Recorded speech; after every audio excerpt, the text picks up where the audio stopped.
వెంటనే ప్రభు వైపు చూసి వెలుపటికి పోయి సంతాపపడి ఏడ్చెను. తప్పదో, సంతాపపడి నువ్వు ఏడ్చుటకు అప్పగిస్తాడు దేవుడు నిన్ను. ఎందుకో తెలుసా?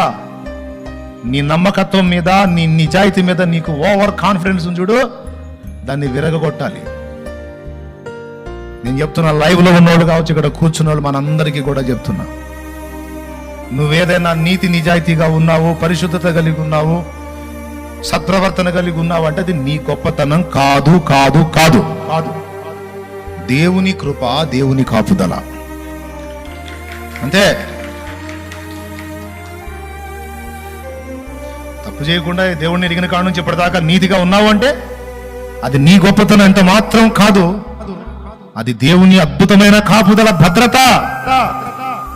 కానీ నువ్వేమవుతావో తెలుసా, ఏమనుకుంటావో తెలుసా?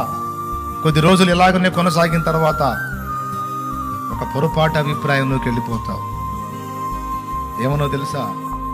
దేవుడు కృపచేత నేను కాపాడబడి పరిశుద్ధునిగా ఉన్నాను అన్న అభిప్రాయం పోయి, నేను పరిశుద్ధుణ్ణి గనుక దేవుడు కాపాడుతున్నాడు అనే ఆలోచనలోకి వెళ్ళిపోతాను.